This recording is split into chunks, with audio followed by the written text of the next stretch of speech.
우리에게 주시는 말씀은 빌립보서 3장 10절로부터 16절까지의 말씀입니다. 빌립보서 3장 10절로부터 16절까지의 말씀을 제가 받들어 읽겠습니다.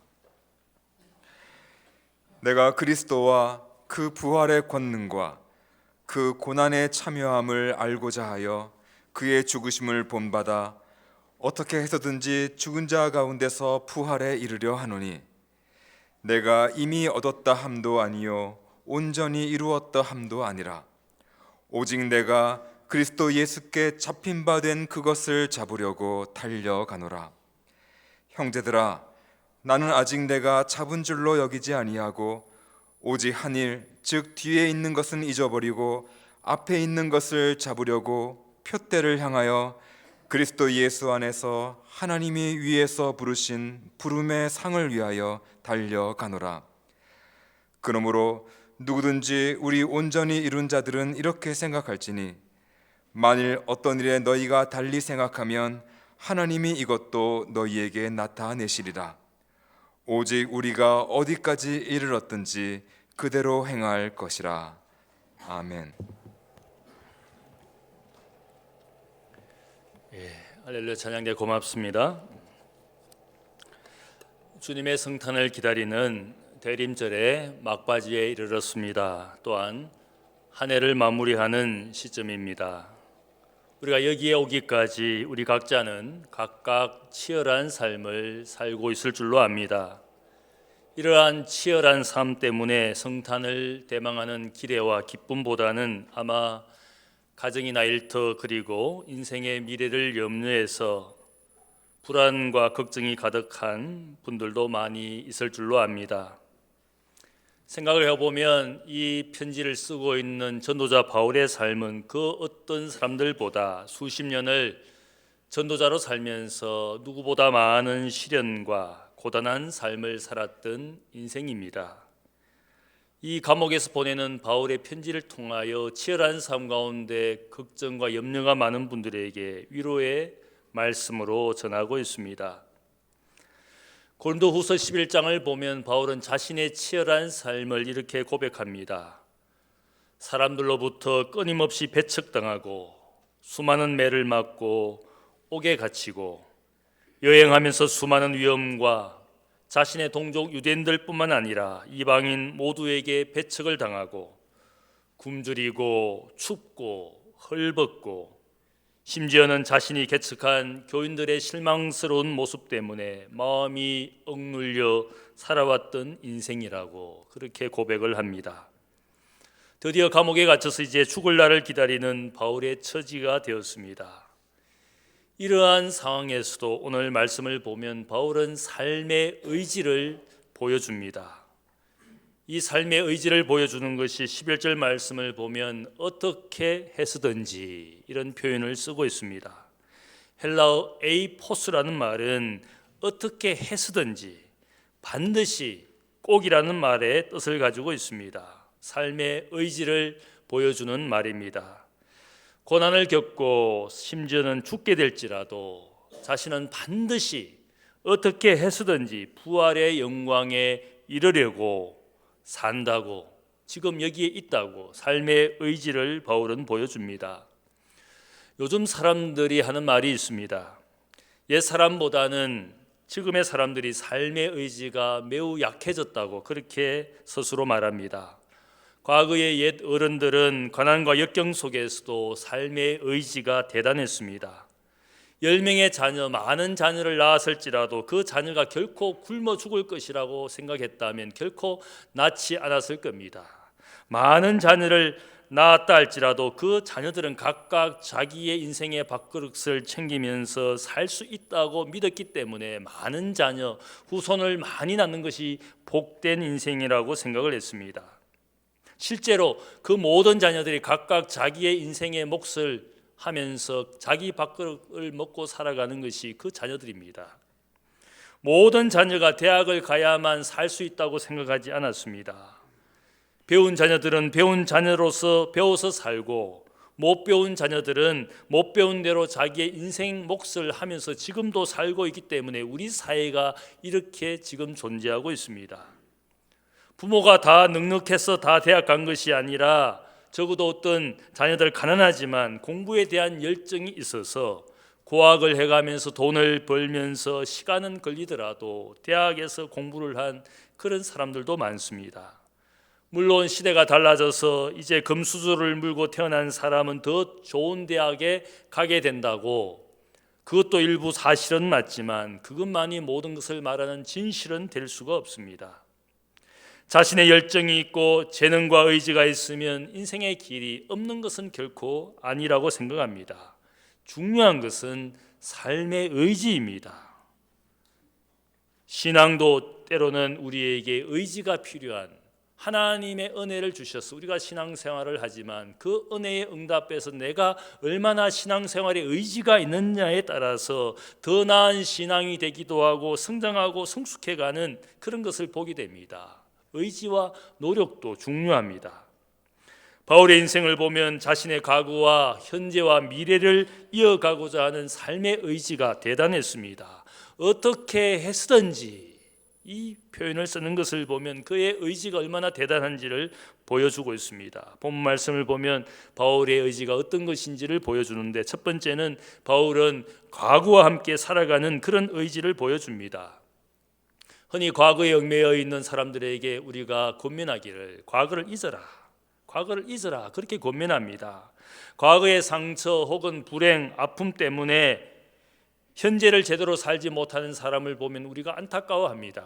그래서 미래도 잘 준비하지 못하고 많은 세월을 과거의 상처에 얽매여 사는 분들을 보면 우리가 안타까운 마음으로 과거를 잊고 살라고 그렇게 우리가 조언을 합니다. 하지만 과거를 잊고 싶다고 잊혀지지 않습니다. 오히려 과거의 상처가 더 깊이 내 세포에 새겨지고 마음에 각인이 되어서 쉽게 잊을 수가 없습니다. 그래서 사람들은 과거의 어떤 일 때문에 어떤 사람을 그렇게 용서하기가 힘들어합니다. 그리고 지금의 고통을 받아들이기 힘들어하는 그런 분들을 우리가 많이 보게 됩니다. 기억하지 않고 잊어버릴 수 있다면 좋은데 어떤 인간도 그것은 불가능합니다. 오직 잊어버리고 그리고 기억하지 않을 수 있는 그런 능력을 가진 유일한 존재는 우리 하나님 한 분만이 그런 능력이 있습니다. 그래서 성경은 말씀하기를 하나님은 우리의 죄를 기억조차 아니하신다. 사랑과 긍휼의 하나님이시기 때문에 우리를 온전히 용서하시기 때문에 그분은 우리의 죄를 용서하시기 위하여 기억조차 하지 않는 그런 능력을 가진 우리 사랑의 하나님이라고 말씀합니다. 반대로 우리는 우리의 좋은 기억을 간직하고 싶지만 기억을 잃어가는 것이 우리의 연약함이지 않습니까? 내 세포가 죽어가고 뇌도 작아지고 드디어 뇌에 문제가 생겨서 인지장애 혹은 알츠하이머 병을 앓으면서 기억을 잃어가는 것이 우리의 모습입니다. 살아갈수록 나이가 들수록 우리의 기억이 자꾸 없어지면서 심지어는 자녀조차 알아보지 못하는 그런 부모님을 보면서 우리가 안타까워하지 않습니까? 제가 과거에 우리 교인 집사님 중에 부모님이 두 분 다 기억에 문제가 생겨서 한 분은 알츠하이머 병을 앓고 한 분은 또 루게릭 병을 앓아서 같은 노인병원에 입원해 계시는데 남편과 아내가 서로 알아보지 못합니다. 제가 참 두 분을, 남편과 아내를 다 제가 신방을 하면서 두 분이 남편인 줄 아내인 줄 모르는, 수십 년을 함께 살았는데 남편인 줄 모르고 아내인 줄 모르는 그 두 분을 보면서 제가 너무너무 마음이 아팠습니다. 잊어야 하는 것은 잊지 못하고 기억해야 할 것은 오히려 잊어버리는 것이 우리 인생의 모습입니다. 바울은 자신의 과거를 억지로 잊으려고 하지 않습니다. 일어나지 않았으면 하는 과거, 되돌리고 싶은 과거로 억지로 잊으려고 하지 않습니다. 오히려 오늘 모습을 보면 오히려 그 과거를 마주 안고 살아가는 그런 바울의 모습입니다. 지금 자신의 현재의 모습과 비교했을 때 과거의 자신이 어떠한 사람인지를 너무나 잘 알고 있습니다. 빌립보서 3장 앞에서 고백한 것처럼 바울은 유대교인들 누구보다도 더 육체를 신뢰하며 살았던 나는 바리새인이었다고, 율법의 의로는 누구보다 나는 흠이 없는 사람이라고 자신의 과거를 자랑했습니다. 유대인으로서 히브리인 중에 히브리인이라고 자부심이 가득했던 사람이었습니다. 그런데 그 자부심과 자존심을 잃게 만드는 기독교인들의 복음을 듣고는 그는 이 기독교인들을 미워하기 시작했습니다. 누구보다 앞장서서 핍박을 했습니다. 그런 과거를 그는 늘 생각하면서 나는 십자가의 원수였고 하나님의 원수였다, 죄인 중에 괴수였다. 그 과거가 선한 인생인 줄 알았는데 이제는 보니까, 돌이켜 보니까 얼마나 악한 인생이었는지, 그런 과거를 잊고 싶어 할 수도 있습니다. 그런데 오늘 바울은 오히려 말합니다. 그 과거를 잊으려고 하는 것이 아니라 그 과거에 나타났던 하나님의 은혜와 사랑으로 그 과거를 오히려 마주대야 합니다. 우리가 잊고 싶은 그런 과거를 억지로 잊으려고 노력을 해봐야 그것은 상처로만 가득하고 오히려 과거를 극복하지 못하고 과거에 더욱더 얽매이게 됩니다. 그런 방법으로는 과거를 이겨내지도 넘어서지도 못합니다. 지금 조금 좌절되는 일만 있으면 다시 내가 그 과거로 돌아간다고 생각을 하고 더욱 자괴감에 가득한 분들을 보게 됩니다. 그런 방법으로는 과거를 우리가 이겨낼 수도 극복할 수도 없습니다. 오히려 바울은 과거, 자랑스럽지 않은 그 과거 속에 하나님의 은혜가 나타나서 나가 오늘 이런 사람이 되었구나, 그 과거를 그렇게 생각합니다. 로마서 5장을 보면 바울은 과거를 어떻게 대하고 있는지 그런 표현이 있습니다. 우리가 아직 연약할 때에 기약대로 그리스도께서 경건하지 않은 자를 위하여 죽으셨도다. 우리가 아직 죄인 되었을 때 그리스도께서 우리를 위하여 죽으심으로 하나님께서 우리에 대한 자기 사랑을 확증하셨느니라. 우리가 원수 되었을 때 그의 아들의 죽으심으로 말미암아 하나님과 화목하게 되었은즉 화목하게 된 자로 더욱 그의 살아나심으로 말미암아 구원을 받을 것이라. 죄인 되었을 때에, 원수 되었을 때에, 연약할 때에 하나님이 이런 인생 나에게 그 사랑과 은혜를 베풀어 주셨구나.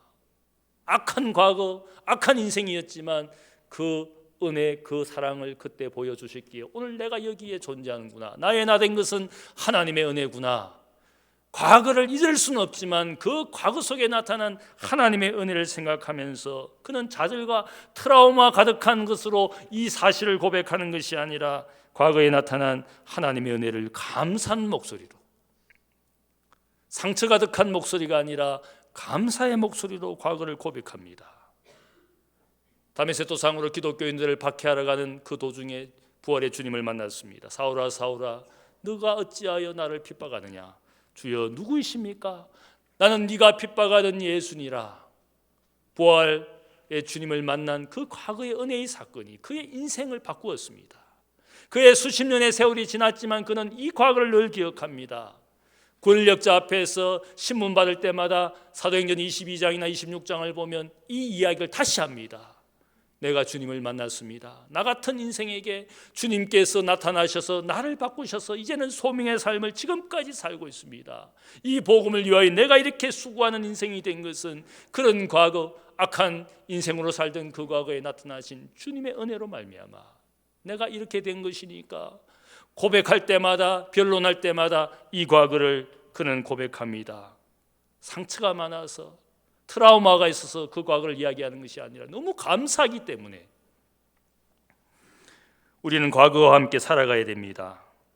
상처와 불행, 실행이 가득한 과거일지라도 하나님의 은혜를 체험한 우리이기 때문에 그 과거를 은혜로 마주 대해야 된다는 겁니다.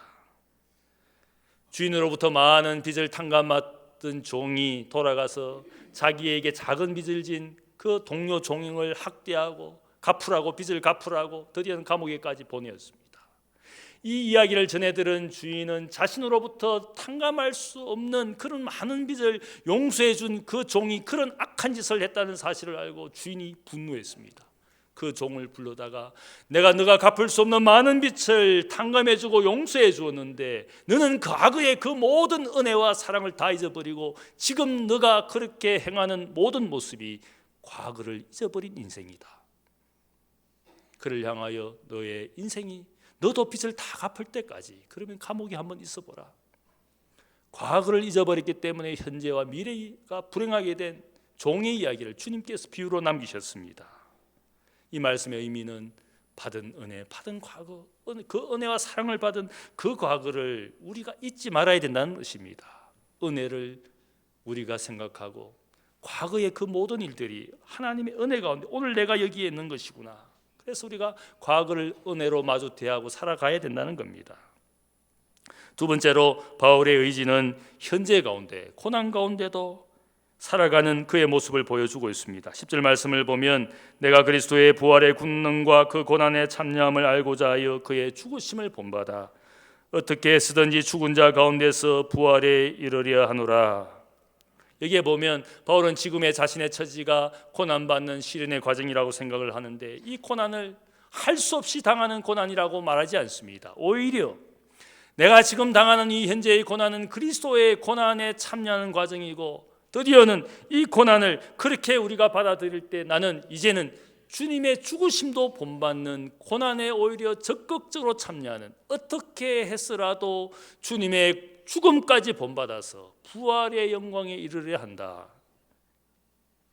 고난을 부정하거나 혹은 피하거나 그 고난에서 구해달라고 결코 말하지 않습니다. 오히려 이 고난을 그리스도의 고난에 참여하는 과정으로 알고 죽음까지도 본받는 내가 되기를 원한다. 어떻게 해서라도 오히려 더 적극적으로 고난에 참여하고자 하는 바울의 의지를 보여줍니다. 우리가 사는 세상은 결코 친기독교적이거나 혹은 친영적인 그런 세상이 아닙니다. 우리는 영적인 존재들이고 영적인 세계를 알기 때문에 오히려 이 세상에 사는 우리의 삶은 세상과 맞지 않습니다. 물질적이고 세속적인 이 사회에서 영적인 존재들인 우리가 이 땅에 사는 것 자체가 맞지 않은 발걸음으로 살아가니까 세상으로부터 우리가 때로는 소외당하고 거절당합니다. 우리 주님께서도 말씀하시기를 세상에서 너희가 환난을 당하나 담대하라 내가 세상을 이기었노라. 이 말씀의 의미는 그리스도인들의 존재는 근본적으로 세상의 고난 가운데 있다는 뜻입니다. 주인이 나를 미워하는데 나의 종들인 너희를 세상이 당연히 미워하지 않겠느냐. 주인도 미워했는데 주인에게 속한 종들인 너희를 세상이 당연히 미워하지 않겠느냐. 우리의 존재 자체가 미움을 받게 되어 있습니다. 예수라는 이름이 당시에 특별한 이름도 아니고 흔한 이름이었지만 지금 2000년이 지난 이 예수의 이름은 사람들이 정오하고 미워합니다. 어떻게 생각하면 다른 종교보다 다른 세상의 누구보다 미움받는 이름이 예수라는 이름입니다. 부처나 무함마드의 이름을 일상에서나 드라마에서 사람들이 듣게 되면 혹은 그들의 이야기를 하더라도 별로 사람들이 언급하거나 항의하지 않습니다. 절간을 촬영하고 부처 앞에 사람들이 빌고 있어도 아름다운 절간 풍경을 보여준다고 생각하고 혹은 템플 스테이를 한다고 해서 뭐를 비난을 하지 않습니다. 오히려 좋은 문화를 즐기는 감상을 하면서 사람들이 오히려 즐기게 됩니다. 그런데 드라마에 교회가 나오고 예수의 이름을 말하거나 혹은 연기자가 성경책을 펼치고 기도하면 난리가 납니다. 특정 종교를 선전했다고 빗발치면서 항의를 합니다. 예수란 이름에 대해서 세상이 정심을 품고 있습니다. 어떤 종교보다 더 많이 비방하고 거부합니다. 생각해보면 예수쟁이라는 말은 있어도 부처쟁이라는 말을 제가 들어본 적이 없습니다. 무함마드쟁이라는 말을 들어본 적이 없습니다. 가끔 뉴스에서 들려오는 소식 중에 절간에서 폭력이 일어나고 비리가 난무해도 다 그런 것인 양 사람들이 넘어가 줍니다. 극단적인 무슬림들이 테러와 폭력을 행사해도 그것은 단지 일부 무슬림들의 행동일 뿐이라고 넘어갑니다. 알라를 외치고 부처리를 길거리에서 외쳐도 아무도 알라를 말했다고 부처를 말했다고 비난하지 않습니다. 하지만 예수를 속삭이기만 해도 기분 나쁘게 생각합니다. 예수를 길거리에서 외친다면 더욱 거센 비난이 그 사람들에게 있습니다. 예수라는 이름을 세상이 정오하는 모습이 분명합니다. 예수님이 말씀하시기를 사람들이 나를 박해하였은즉 너희도 박해할 것이라. 너희가 세상에 속하였으면 세상이 자기 것을 사랑할 것이나 너희는 세상에 속한 자가 아니고 그래서 도리어 내가 너희를 세상에서 택하였기 때문에 세상이 너희를 미워하느니라. 예수라는 이름, 예수쟁이라는 사람들이 얼마나 많은 미움을 받고 있는지 모릅니다. 그런데 오늘 바울의 모습을 보면 고난당하는 피해자의 모습이 아닙니다. 할 수 없이 어쩔 수 없이 고난당하는 그런 모습이 아니라 여기에 말씀을 보면 내가 어떻게 했으라도 오히려 그리스도의 죽음을 본받는 데까지 내가 고난받기를 원한다. 오히려 고난에 참여하고자 하는 적극적인 의지를 보여줍니다. 고난받는 것이 당연하다면 차라리 내가 피해자의 모습으로 어쩔 수 없이 당하는 것이 아니라 이 고난에 더욱 적극적으로 그리스도의 죽음도 본받기를 내가 원한다. 어쩔 수 없이가 아니라 어떻게 했으라도 그런 마음으로 현재의 고난에서 죽음에 이르기까지 그리스도를 본받으려고 합니다. 연말이 되면 제가 많은 분들에게 교회를 섬겨달라고, 부서를 섬겨달라고 이렇게 말을 합니다. 그 중에는 하겠습니다, 그렇게 적극적으로 나서는 분도 있지만 대부분은 할 수 없이 목사가 불쌍해서 사람 찾는 것이 어려운 줄 교인들이 압니다. 그러다가 목사가 불쌍해서 어쩔 수 없이 그런 분 마음도 고맙게 제가 여깁니다. 우리가 신앙생활 섬기는 일들이 어쩔 수 없이 하는 겁니까? 내게 주신 은혜가 감사하면 내가 마치 피해자처럼, 남들이 하지 않는 일을 억지로 하는 피해자처럼 하는 것이 아니라, 어쩔 수 없이 하는 것이 아니라 내가 어떻게 해서라도 주님을 본받기를 원합니다. 죽기까지 본받기를 원합니다. 남들이 아무도 안 해도 내가 그것 하기를 원합니다. 고난에 참여하는 그런 삶의 모습입니다. 신앙도 의지입니다. 은혜에 감사하는 사람은 내 삶의 의지를 가지고, 나의 자원하는 마음을 가지고, 나의 감사와 기쁨을 가지고 주님을 섬길 때 그 섬김이 하나님 앞에 기쁨이 되는 겁니다. 1880년대에 영국의 웨일즈 선교사가 인도의 아삼 지역에 가서 한 마을에 가서 복음을 전했습니다. 선교사의 전도를 받는 중에 이 마을의 지도자들이 그 복음 전하는 것을 미워하고 박해했습니다. 아무도 선교사의 복음을 받아들이지 않으려고 하는 가운데서 한 가정이 선교사님이 전하는 복음을 믿고는 세례를 받았습니다. 그때 마을 지도자들은 이 가족들을 붙잡고는 뽐보기를 보여주어야 되겠다. 그렇게 가족들을 다 붙잡아 놓고는 그 가정의 아버지에게 예수를 공식적으로 부인하지 않으면 너의 가족을 다 죽이겠다고 협박을 했습니다. 그런데 이 가정의 아버지는 나는 예수를 결코 부인할 수 없다고 거절을 했습니다. 그때 두 자녀를 먼저 죽였습니다. 다시 예수를 부인하라고 협박했지만 또 거절했습니다. 그때 그의 아내를 또 화살로 쏘아 죽였습니다. 계속 예수 부인하는 것을 거절하자 결국 그도 죽임을 당했습니다. 온 가족의 죽음을 지켜본 한 사람이 선교사님에게 돌아가서 그 죽임당한 아버지가 세상에 남긴 마지막 말을 선교사님에게 전해 주었습니다. 가족을 죽일 것이라고 협박하는 그 핍박자들 앞에서 아버지가 당당히 말했던 것입니다. I have decided to follow Jesus.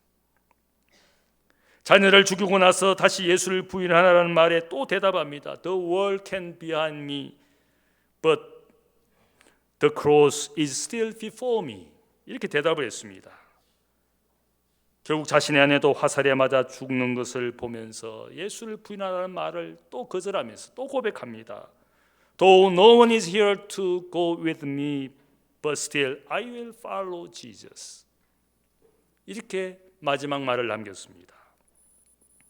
나중에 선교사가 그 마을에 돌아갔을 때에 놀랍게도 마을에 많은 사람이 예수를 영접했습니다. 이 가족의 순교의 이야기를 아삼 지역의 많은 사람들이 알게 되고 많은 사람들이 복음을 믿게 되었습니다. 순교한 아버지의 마지막 말을 인도의 유명한 부흥사가 인도의 전통적인 곡에 그 마지막 말을 가사로 붙여서 노래를 불렀습니다. 그것을 우리가 익히 알고 있는 노래입니다.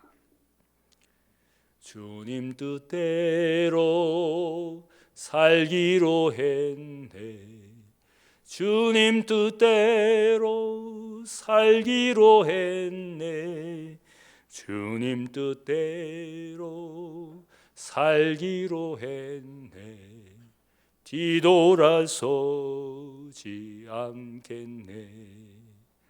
이 세상 사람 날 몰라줘도 이 세상 사람 날 몰라줘도 이 세상 사람 날 몰라줘도 뒤돌아서지 않겠네.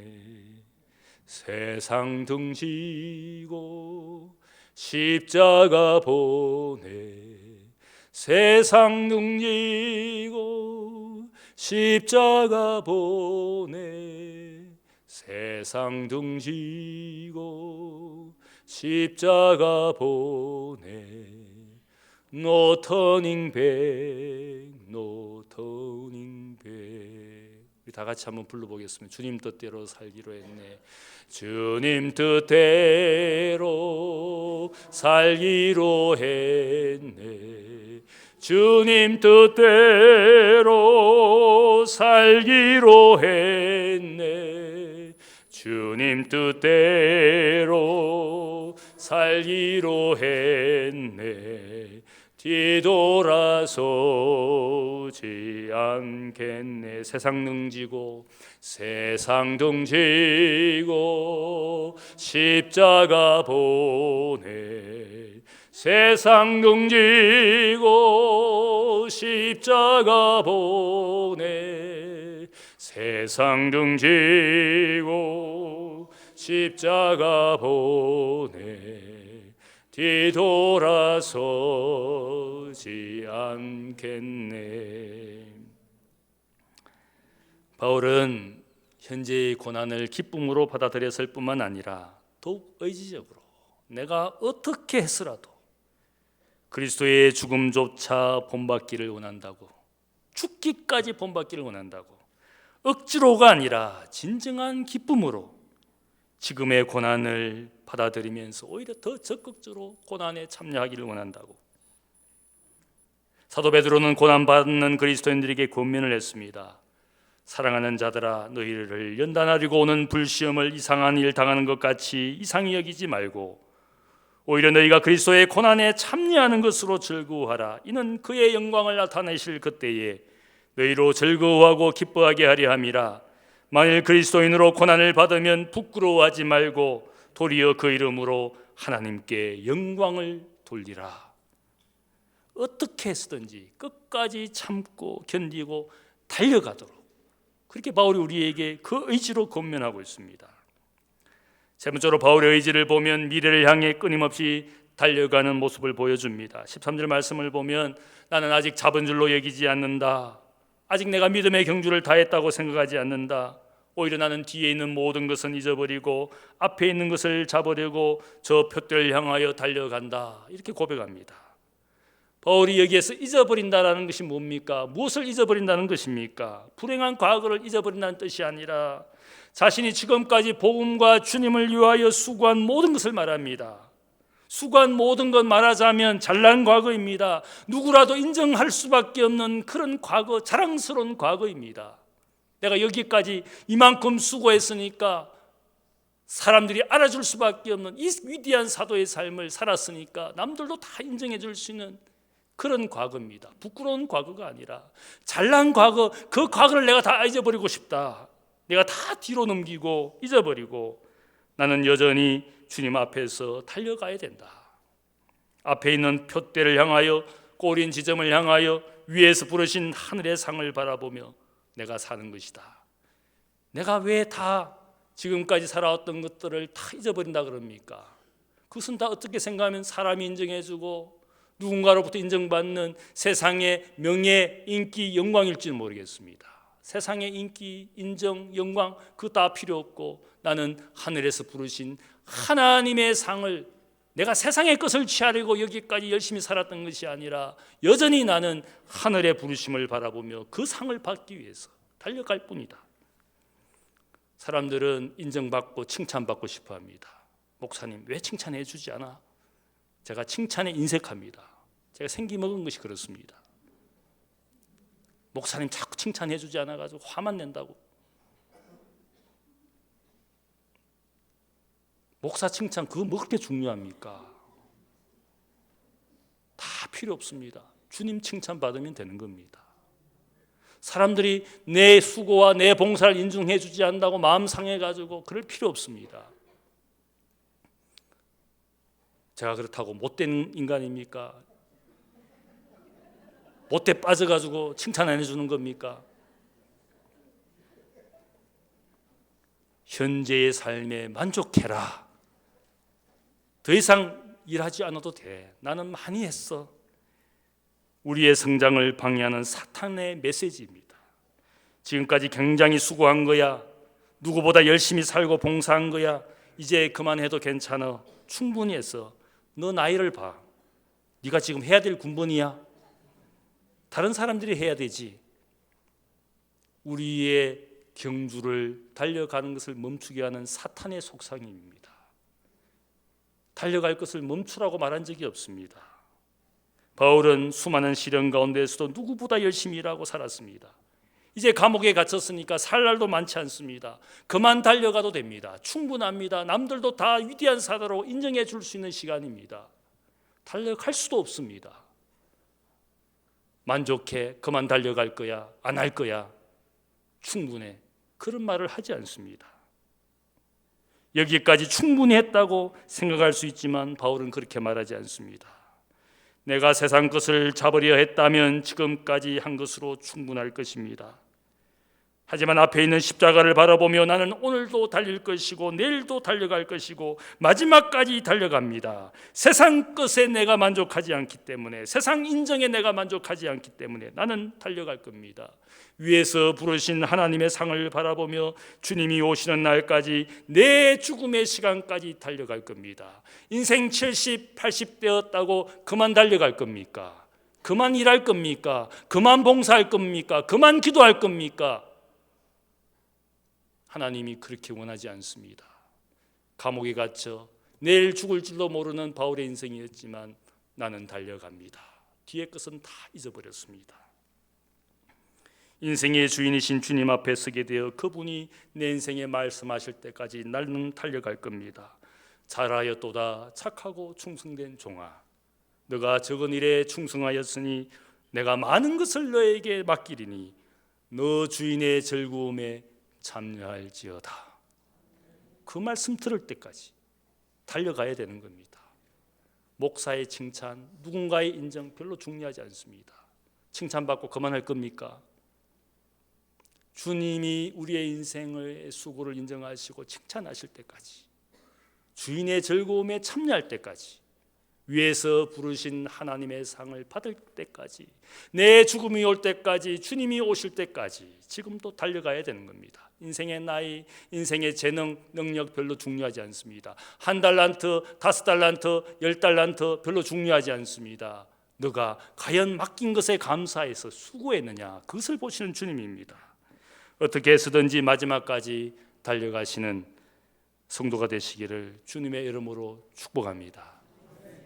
사랑의 아버지 하나님, 감사합니다. 하나님 아버지, 인생이 무엇이간데 내게 달란트를 주시고 인생의 시간과 생명을 주셨습니까? 사랑하는 교회 공동체를 주님의 이름으로 세우게 하시고 이 공동체에 우리가 형제와 자매가 된 것을 감사합니다. 인생의 수고와 노력 때문에, 또한 수많은 세상에 근심되고 염려되는 일들 때문에 때로는 내가 달려갈 길을 멈추기를 원하는 것이 인생의 연약한 마음입니다. 하나님 아버지, 때로는 과거의 상처 때문에 지금 아파하며, 또한 불행 때문에 지금 눈물을 흘리며 그만 달려가고 싶은 것이 인생의 마음이지만, 그러나 우리는 고난을 어쩔 수 없이 당하는 피해자가 아니라 우리의 지금의 고난이 그리스도의 고난에 참여하는 영광인 줄 믿고, 어떻게 해서라도 오히려 죽음의 죽으심까지도 본받는 고난받는 그리스도인으로 그 기쁨이 우리에게 더하게 하여 주옵소서. 아버지 하나님, 인생의 어떤 수간 환경에 있다 할지라도 나는 위에서 부르신 하나님의 상을 바라보며 달려갑니다. 쉬지 않게 하시고 멈추지 않게 하시고 좌절하거나 낭망하지 않게 하시고 주님 죽음의 힘을 본받아 주님의 나라에 이르기까지 하나님 아버지 달려가는 주의 백성 되게 하여 주옵소서. 주님의 칭찬을 받고 인정받는 그날까지 오늘도 달려가는 하나님의 백성들이 되게 하여 주옵소서. 감사하며 예수님의 이름으로 기도하옵나이다. 아멘.